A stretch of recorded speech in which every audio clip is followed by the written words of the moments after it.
বাহ, আমাকে সব জায়গা থেকে ব্লক করা হয়েছে। হুমায়রা ছোট্ট করে উত্তর দেয়, রাহুল একটা দীর্ঘ শ্বাস ফেলে বলে, তাই এটার কারণ কি জানতে পারি? কেন ব্লক করেছো? আমি তো ফোন দিয়ে তোমাকে জ্বালাই না। সবার সাথে কথা বলতে হবে এটা তো কোনো কথা নয় রাহুল চৌধুরী। আপনি আমার কেউ না যে কথা বলতেই হবে। সাবধানে যাবেন, রাখি। হুমায়রা ফোন কেটে দিয়ে গাড়ি চালাতে মন দেয়। এদিকে রাহুল ফোনের দিকে তাকিয়ে বলে, ভেবেছিলাম তার মনে আমার জন্য কিছু রয়েছে, এখন দেখি সবকিছু মিথ্যা। হেরে গেলাম, আমার ভালোবাসা বুঝলো না মেয়েটা। দেয়ালের সাথে হুমায়রাকে চেপে ধরে রেখেছে রাহুল। হুমায়রা ভয়ে চোখ মুখ খিচে বন্ধ করে রাখে। রাহুল অদ্ভুত চাহনিতে তার প্রেয়সীকে দেখতে থাকে। এই মেয়েটা কেন তাকে বুঝতে চায় না। হুমায়রার হাতে চাপ দিয়ে বলে, অনেক হয়েছে, আর না। আমি আর সহ্য করতে পারছি না। তোমাকে না দেখে 5 দিন ছিলাম, তাতেই আমার অবস্থা পাগল প্রায়। প্লিজ চলো না, আমরা বিয়ে করে নেই। বিয়ে আর আপনাকে? হাহ, ঘুমিয়ে ঘুমিয়ে স্বপ্ন দেখুন রাহুল চৌধুরী। ছাড়ুন আমাকে, যে কোনো সময় এখানে কেউ চলে আসবে, আমার হাতে লাগছে। লাইব্রেরিতে যেন এই সময় কেউ না আসে, তার ব্যবস্থা আমি করেছি। আজ এখানে তোমাকে বাঁচাতে কেউ আসবে না। হয় আমার প্রপোজ অ্যাকসেপ্ট করো, নয়তো নয়তো কি? হ্যাঁ, ধর্ষণ করবেন নাকি অপমানিত করবেন সবার সামনে? বড় লোকের ছেলে এই একটা কাজই তো পারবে। কি চান কি আপনি? শান্তিতে আমাকে বাঁচতে দিবেন না নাকি? এভাবে দম বন্ধ হচ্ছে আমার। হুমায়রার কথায় রাহুল হুমায়রার হাত ছেড়ে দিয়ে দূরে সরে আসে। হুমায়রার কথায় সে অনেক আঘাত পেয়েছে, সেটা চোখ মুখ দেখেই বোঝা যাচ্ছে। এতে হুমায়রার কিছু যায় আসে না। সে আবারও কণ্ঠে তেজ এনে বলে, ভালোবাসা ভালো, কিন্তু এতটাও বেশি না যাতে আপনার ভালোবাসায় কেউ বিরক্ত হয়ে যায়। আমি আপনাকে ভালোবাসি না, আর কত ভাবে বুঝাবো Rahul? I hate you. But I love you. হ্যাঁ, আমি তোমাকে ভালোবাসি, একটু বেশি ভালোবাসি। তোমাকে পাওয়ার লোভ জেগে বসে আছে আমার মনে। যে কোনো উপায়ে তোমাকে চাই আমি। কিন্তু আমি আপনাকে চাই না। দেখুন, একদম আমার কাছে আসার চেষ্টা করবেন না। আমার থেকে 10 হাত গুনে গুনে দূরে থাকবেন। ঘৃণা করি চৌধুরী বাড়ির সবাইকে। রাহুল এবার রেগে যায়। হুমায়রার কাছে গিয়ে কোমর টেনে জড়িয়ে ধরে। তাকে কিছু বুঝতে না দিয়ে ঠোঁটে চুমু এঁকে দেয়। হুমায়রা হু হু করে কেঁদে ওঠে। এতে রাহুল বিরক্ত হয়ে আবারও ঠোঁটে চুমু দিয়ে দেয়। প্রায় 3 মিনিট পর ছেড়ে দিয়ে দূরে গিয়ে একটা চেয়ারে বসে হুমায়রার দিকে তাকায়। হুমায়রা মেঝেতে বসে মাথার চুল খামচে ধরে হিঁচকি তুলে কেঁদে যাচ্ছে। রাহুল নিজের ঠোঁট মুছে বলে, সরি জান, ভালোভাবে না বুঝলে খারাপভাবে বোঝাতে হয়। আমি সত্যিই সরি, তোমাকে এভাবে কষ্ট দিতে চাই না, কিন্তু তোমার গোলাপি ঠোঁট প্রতিটা রাতে আমার স্বপ্নে এসে জ্বালায়, তাই আজ সেটা নিজের করে নিয়েছে। শালা কুত্তা হাদারাম, ছাগলের বাচ্চা আর আবাল, তোকে আমি দেখে নিব। আমার ঠোঁট? হ্যাঁ, তোকে অভিশাপ দিলাম, কখনো বউ পাবি না। তোর বাচ্চা হবে না, বাচ্চা ন্যাংরা হবে, হারামি। সুন্দর হচ্ছে, বলতে থাকো। কতটা গালি দিতে পারো দাও। ওয়েট, আবারও শুরু করে দাও, আমি নোট করে নেই। নাও শুরু করো। 1 2 3 লেটস গো। হুমায়রা কান্না থামিয়ে দিয়ে ফ্যালফ্যাল চোখে রাহুলের দিকে তাকিয়ে থাকে। সে বোঝার চেষ্টা করে সে পাগল নাকি রাহুল পাগল। সে যে কান্না করেছে সেটা রাহুল কানেও তুলছে না, নিজের মতো করে কথা বলছে। হুমায়রা মনে মনে অকথ্য ভাষায় গালি দেয় রাহুলকে।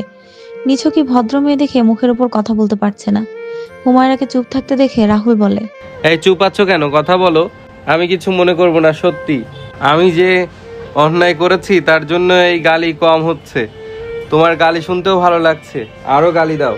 দরজা খুলতে বলুন, আমি বাসায় যাব। আপনার মতো অভদ্র অসভ্য ছেলের সাথে থাকার ইচ্ছে নেই আমার। আজ যা করলেন তার শোধ আমি তুলব। খুব বেশি করছো কিন্তু। কি করবে? হ্যাঁ, ওয়েট, আরো আদর করি, দেখি তুমি কি করতে পারো, সেটাই আমি দেখব। খুব তো বলো, আমাকে ছুঁয়ে দেখো কি করি। নাও, তোমার সামনে আছি, কি করতে পারো করো। রাহুল তেড়ে আসে হুমায়রার দিকে। হুমায়রার পিঠ বেড়ে হাতটা কাঁধ পর্যন্ত নিয়ে যায়। মুখটা এগিয়ে যেই কিস করতে যাবে তখনই ব্যথায় চেঁচিয়ে ওঠে। তাড়াতাড়ি করে হুমায়রাকে ছেড়ে দিয়ে দূরে গিয়ে দাঁড়ায়।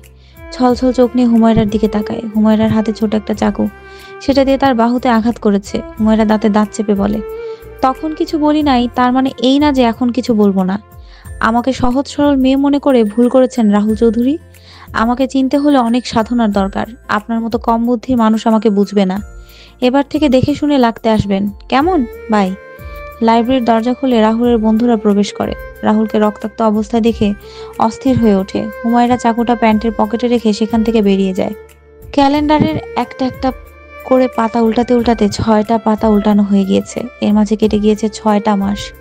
সবকিছু আগের মতো নেই আর। বদলে গিয়েছে রাহুল আর হুমায়রার সম্পর্ক। সঙ্গে ফিহা আর হুমায়রার সম্পর্ক ঠিক আগের মতো হয়েছে। সফলতা পাচ্ছে হুমায়রার বিজনেসে। নানার অভিমান ভাঙিয়ে জমি পেয়েছে, আর সেখানে কারখানা গড়ে তোলার জন্য তোড়জোড় চলছে। হুমায়রা বর্তমান নিজের কাজে ব্যস্ত থাকে। সিনহা আপুর ফাইনাল এক্সাম শেষ হয়েছে, ও এখন মাস্টার্সে ভর্তি হয়েছে। ওই মাইয়া শোন, ওই সেমরি তরেই ডাকতাছি, এইদিকে আয়। হুমায়রা পিছু ফিরে তাকায়। সে মাত্র এবারই রাস্তা থেকে বেরিয়েছে। সকাল সকাল হাঁটাহাঁটি করতে তার বেশ লাগে, সে কারণে খুব ভোরে বাড়ি থেকে বেরিয়েছিল। হাঁটতে হাঁটতে 1 ঘন্টার পথ হেঁটেছে তা বুঝতেই পারেনি। রাহুলদের বাড়ি পেরিয়ে নিজ বাড়ির দিকে যাচ্ছিল, তখনই পেছন থেকে ডাক দেয় রোজিনা চৌধুরী। হুমায়রা সেদিকে এগিয়ে গিয়ে বলে, কি হয়েছে বুড়ি? হঠাৎ এই যুবতীকে ডাকার কারণ কি? আমার সাথে জগিংয়ে যাওয়ার শখ হয়েছে নাকি? কিন্তু বুড়ি, মুখ চললেই তো জগিং করা যায় না। চুপ কর বেয়াদব মেয়ে, এখানে বস দেখি, তোর সাথে আমার কথা আছে। বড় বৌমা আমাকে ধরে বসার জায়গায় নিয়ে যাও তো। ও মা, 6 মাস আগে যে নিজেকে বাড়ির কর্ত্রী বলে পরিচয় দিচ্ছিল, সে অচল হয়ে গিয়েছে। আহারে, থাক, সমস্যা নেই বুড়ি, মুখটা তো আর অচল হয়নি। রোজিনা চৌধুরী রেগে যায়, হাত উঁচিয়ে চড় দিতে যাবে, তখন হুমায়রা হাতটা ধরে বলে, না, বুড়ির গায়ে জোর আছে দেখছি, মুখের সাথে সাথে হাতও চলে। থাক, গতরের জোর দেখাতে হবে না, মুখের বুলি আওড়ান। শুনি, কি জন্য ডাকলেন? মালিহা চৌধুরী মুখে হাত দিয়ে হেসে ওঠে। মেয়েটা পারেও বটে। বিড়বিড় করে বলে, এই মেয়েকে বাড়ির বউ করে আনতে পারলে আম্মা সোজা হবে। সবসময় যে মুখটা চলে সেটা আর চালাতে পারবে না। এই মেয়ের সাহস আছে বলতে হয়, দেখতে হবে মানুষটাকে। হুমায়রা চোখ টিপ দিয়ে কথাটা বলে। মালিহা থতমত খেয়ে যায়। মেয়েটা তার কথা শুনতে পেয়েছে ভেবে জিভে কামড় দেয়। রোজিনা চৌধুরী একটা বেঞ্চে বসে হুমায়রার দিকে তাকিয়ে বলে, শোন মেয়ে, আমার রাহু নাতনির থেকে দূরে থাকবি। আমার নজরে তোরা দুজন বেশ আছিস, যখন দেখি তখনই চিপকায় আসিস। আমার নাতি বড়লোক দেখে ভাসানোর ধান্দা আটছিস। মালিহা থতমত খেয়ে যায়। শাশুড়ি সব কি বলছে? ছেলের প্রেম না হতেই ভেস্তে দিচ্ছে। উনি তাড়াহুড়ো করে বলেন, আম্মা কি সব বলছেন? কই দেখলেন, হুমায়রা তো আমাদের রাহুলের আশেপাশেও আসে না। হুমায়রা মা, তুমি যাও, কিছু মনে করো না, বয়স্ক মহিলা, বুঝতে ভুল হয়েছে। তুমি চুপ করো বড় বউ, আমার কথা ভুল হতেই পারে না। শোন মেয়ে, আর কখনো আমাদের বাড়ির সীমানায় তোরে যেন না দেখি। আমার রাহু ভাইয়ের থেকে দূরে থাকবি। বলেছিলাম বুড়ি, নিজের বাড়ির পুরুষদের সামলায় রাখতে। আপনার বাড়ির পুরুষ মাইয়া মানুষের পিছনে দৌড়ায়, মেয়েরা আসে না। আমাকে কি ভেবেছেন, হ্যাঁ, নিজের রাহু নাতি? ভাই রে, বাড়িতে গরুর সাথে বাঁধিয়ে রাখেন। আমি আসি না, বরং আপনার রাহু আমার পিছনে দৌড়ায়। হুমায়রা ফুঁসতে ফুঁসতে কথাটা বলে। সে নাকি টাকার লোভে রাহুলকে হাত করতে চাচ্ছে। এটা শুনেই তো তার মাথায় রক্ত চড়ে যায়। মালিহা চৌধুরী বোকার মতো করে কথা শোনে, তারপর ভাবে এই বিষয়ে রাহুলের সাথে কথা বলা দরকার। কোলবালিশ জড়িয়ে আরাম করে ঘুমাচ্ছে রাহুল। হঠাৎ গায়ে পানি পড়ায় লাফিয়ে বিছানা থেকে নামে সে। ভয়ে বুকে থুতু দেয়। সামনে মাকে দেখে জোরে জোরে শ্বাস নেয়। রাহুল অভিমানী গলায় বলে ওঠে, মামুনি, তুমি গ্রামের ট্রিপিক্যাল মা হয়ে যাচ্ছ। এভাবে বাচ্চা ছেলেকে কেউ ঘুম থেকে তোলে? ইস, দেখো আমার গা ভিজে গেল, সাথে বিছানাটাও ভিজে গিয়েছে। মরার মতো ঘুমাতে কে বলেছে তোকে? সকাল 7টা বাজে আর তুই এখনো ঘুমে আছিস? তোর চাচ্চুর ডাক পড়েছে, ওঠ। আজকে কোন এক এমপির সাথে দেখা করতে যাবে তোকে নিয়ে। আর কয়টা দিক সামলাবো? একদিকে বাবাইয়ের বিজনেস, আর একদিকে চাচুর রাজনীতি, আর বাকি রইলো আমার না হওয়া গার্লফ্রেন্ড। তাকে পটাতে গিয়ে হিমশিম খেতে হচ্ছে আমাকে। তার মানে আমার সন্দেহ ঠিক। বাবা, তুই হুমায়রাকে পছন্দ করিস, তাই না? কিন্তু দুঃখের বিষয়, সে তোকে পাত্তা দেয় না নিশ্চয়ই। রাহুল ঠোঁট উল্টায়, কান্না করার মতো অ্যাক্টিং করে। মালিহা চৌধুরী ছেলের মাথায় একটা থাপ্পড় দিয়ে হতাশ কণ্ঠে বলে, মাস্টার শেষ করেছিস তুই, এখন একটা বিয়ে করা উচিত তোর। যত কম বয়সে বিয়ে করবি ততই ভালো। তোর চেয়ে ছোট ছোট ছেলেরা বিয়ে করে বাচ্চার বাবা হয়েছে, আর তুই? কি বলবা, ক্লিয়ার করে বলো তো। হঠাৎ বিয়ে নিয়ে পড়লে কেন? বাবাই কি কিছু বলেছে নাকি? আর মামুনি শোনো, এসব বিয়ে শাদী এখন না, তোমার বৌমা রাজি হয়নি এখনো। তোর দাদি হুমায়রাকে পছন্দ করে না। শুধু তোর দাদি না, আমরা কেউ তাকে পছন্দ করি না। আমি যে একটু করি, কিন্তু মেয়েটা বাচাল, সবসময় আমাদের অপমান করার ধান্দায় থাকে। উফ মামুনি, তুমিও না প্লিজ। হুমায়রাকে সামলানোর দায়িত্ব আমার, ওর কথা ধরো না কেউ। মেয়ে মানুষ একটু বেশি কথা বলে। এসব ছাড়ো, আজ কি নতুন কিছু হয়েছে যার জন্য আমার স্বাদের ঘুম ভাঙালে? কিছুক্ষণ আগে ঘটে যাওয়া সকল ঘটনা বলে রাহুলকে। রাহুল সব শুনে নাক কুঁচকে ফেলে। হুমায়রা রোজিনা চৌধুরীকে নিয়ে সে বড়ই বিপদে আছে, কাউকে নিজের মতো করে নিতে পারছে না। রাহুল অসহায় কণ্ঠে বলে, আর কত কি দেখতে হবে আল্লাহ জানে। মামুনি, এখন তো হুমায়রা সামনে গেলে আমাকে বলবে, কি রাহুল চৌধুরী, ছেড়ে দেওয়া গরুর মতো মেয়েদের পেছনে ছুটছেন কেন? আপনার দাদি তো সব দোষ আমার দিচ্ছে। না মামুনি, আমি আর পারছি না সহ্য করতে। আমাকে এবার একটা বিয়ে দাও। বাবা, তুই সত্যি বিয়ে করবি? ধুর মামুনি, এসব রাখো। এখন বলো, হুমায়রাকে বাড়ির বউ করলে তুমি কি কষ্ট পাবে? মেয়েটাকে ভালোবাসি একটু বেশি, সাথে তার ইগনোরের জন্য বেশি জেদ হয়ে গিয়েছে। রাহুলের কথা শোনা মাত্র মালিহা চৌধুরী থতমত খেয়ে বলেন, না না, এসব বলিস না বাবা, তুই যাকে ভালোবাসা বলছিস তা কিন্তু ভালোবাসা নয়। কারণ ভালোবাসায় কোনো জেদ থাকে না, আজ বুঝলাম। এ কারণেই মেয়েটা তোকে পাত্তা দিচ্ছে না। ভালোবাসায় জেদ রাখতে নেই, সুন্দরভাবে বুঝতে হয়, অনুভব করতে হয়। ভালোবাসা জেদ করার না, ভালোবাসা আগলে রাখার, যত্ন করার, মনের মাঝে গড়ে তোলার জিনিস। রাহুল ঠোঁট কামড়ে বলে, তুমি বলতে চাচ্ছ হুমায়রার জন্য আমার মনে ভালোবাসা নেই? যা আছে তা ওকে পাওয়ার জেদ, তাই তো? তাহলে বলো কি করলে বিশ্বাস হবে যে হুমায়রাকে আমি সত্যিই ভালোবাসি? মালিহা চৌধুরী রাহুলকে বেশ কিছু কথা বললেন। তারপর তিনি বুঝে নেয় ছেলের মনে ভালোবাসা কম, জেদ বেশি। তিনি হালকা হেসে বেশ কিছু পরামর্শ দেন। রাহুল মামুনির গাল টেনে দিয়ে বলে, লাভ ইউ মামুনি। তোমাকে কিউট একটা বৌমা গিফট করবো একদিন। দোয়া করো সেই কিউটি যেন তোমার ছেলেকে একটু দয়া দেখায়। দুদিন পর হুমায়রার দেখা পাবে, তাও এ অবস্থায় কল্পনা ছিল না রাহুলের। চোখের সামনে একটা ছেলেকে চুমু দিতে দেখছে সে। রাহুল চোখ পিটপিট করে আবারও তাকায়। না, সে ভুল দেখছে না। এবার ছেলেটা হুমায়রার দু গালে হাত রেখে কপালে চুমু দেয়। হুমায়রা লজ্জায় দু হাত দিয়ে মুখটা আড়াল করে নেয়। রাহুল ছেলেটার মুখ দেখতে পারছে না, শুধু বুঝতে পারছে কোনো একটা ছেলে আছে হুমায়রার সামনে। হুমায়রা এবার ছেলেটার বুকে মাথা রেখে গলায় একটা চুমু দেয়। তারপর ছেলেটা হুমায়রার থেকে বিদায় নিয়ে রাস্তায় গিয়ে দাঁড়ায়। ড্রাইভার দরজা খুলে দিলে ছেলেটা তাতে উঠে চলে যায়। রাহুল শত চেষ্টা করেও ছেলেটার মুখ দেখতে পায় না।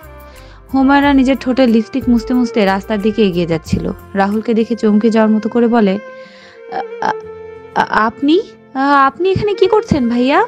রাহুল আনমনা হয়ে বলে, হুম, আপনার সাথে আর কেউ এসেছে নাকি? কই দেখি। আপনার আশেপাশে কাউকে দেখছি না তো। রাত 11টা বাজে। এই নদীর ধারে সবাই তো কাউকে না কাউকে নিয়ে আসে, তাহলে আপনি একা কেন? তোমার মতো সবাই না। তা আমার প্রপোজ অ্যাকসেপ্ট না করার এই কারণ ছিল বুঝি? থাক, বারবার ঠোঁট ডলতে হবে না। যা বোঝার তা বোঝার শেষ। আমাকে আগে বললেই হতো, কুত্তার মতো তোমার পেছনে পড়ে থাকতাম না। দেখুন, আপনি ভুল বুঝছেন। উনি না, মানে ও তো আমার ফ্রেন্ড ছিল। আপনি অযথা ভুল বুঝছেন। বললেন না তো এত রাতে এখানে কি করছেন? কারোর সাথে দেখা করতে এসেছেন নাকি? আমি আসাতে বুঝি খুব সমস্যা হলো তোমার? আহা, রাতে শত তারার নিচে দাঁড়িয়ে ভালোবাসার মানুষটার সাথে সময় কাটানোর মতো সুন্দর মুহূর্ত আর পাওয়া যায় বুঝি? তা বয়ফ্রেন্ড কি করে আমার চেয়ে ভালো বুঝি? আমি কাউকে কারোর সাথে তুলনা করি না।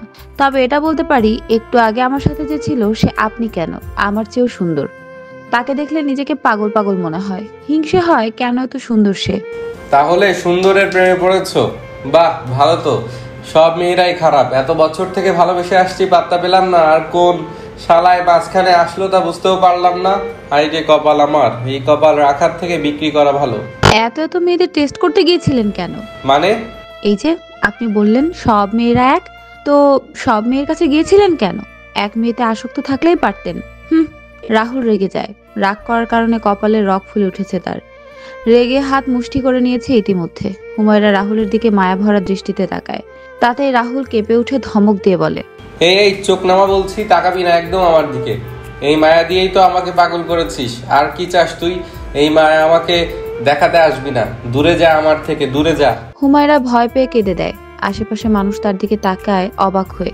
কেউ কেউ ঝামেলা হয়েছে দেখে এগিয়ে আসে। রাহুল নিজেকে শান্ত করে। বুঝতে পারে সে একটু জোরে কথাটা বলেছে, যার কারণে হুমায়রার মতো মেয়েটা কেঁদে দিয়েছে ভয়ে।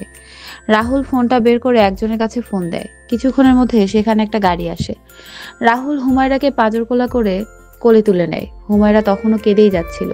রাহুল গাড়িতে এনে ডোর লক করে দেয়। হুমায়রাকে বুকে জড়িয়ে নেয়, মাথায় হাত বুলিয়ে দিতে দিতে বলে, সরি মিস পিছুটি পাতা, মেজাজ খারাপ হয়ে গিয়েছিল, সে কারণে একটু জোরে ধমক দিয়েছি। তাই বলে এমন ফ্যাস ফ্যাস করে কাঁদতে হবে তোমাকে? ছি, কি বিশ্রী লাগছে তোমাকে। এই দেখি, কান্না থামাও। আপনি অনেক খারাপ, অনেক অনেক। আমাকে কাঁদিয়েছেন আপনি। হনুমান, বেয়াদব, বাদর। আম্মুকে বলে দিব আপনি আমাকে ধমক দিয়েছেন। এখন পর্যন্ত আমাকে কেউ বকা দেয়নি, শুধু আপনি ছাড়া। ইস, বলে কি? আমার দাদি চাচু তো তোমাকে কত বকা দেয়, কথা শোনায়, তখন এই কান্না কোথায় থাকে? সামান্য আমি ধমক দিয়েছি, তাতেই এই অবস্থা। বিয়ের পর জামাই তোমাকে সামলাতে হাঁপিয়ে উঠবে। ওই তো একই কথা। চৌধুরী বাড়ির মানুষ ছাড়া কেউ আমাকে কখনো বকা দেয়নি। সবাই কত আদর করে, যত্ন নেয়। চৌধুরী বাড়ি hate you, hate you. Rahul দুহাতে হুমায়রার গাল ধরে বলে, সামান্য ধমকে কেঁদে দিও না মেয়ে। অল্প আঘাতে বেশিরভাগ তারাই ভেঙে যায় যারা জীবন সম্পর্কে জানে না, বোঝে না। জীবন এত সহজ না। দেখে আমার দিকে তাকাও, মুখটা লাল হয়ে গিয়েছে। আর কাঁদে না পিচ্ছি। আমার গাল থেকে হাত সরান। জুতা মেরে গরুদান করতে এসেছেন?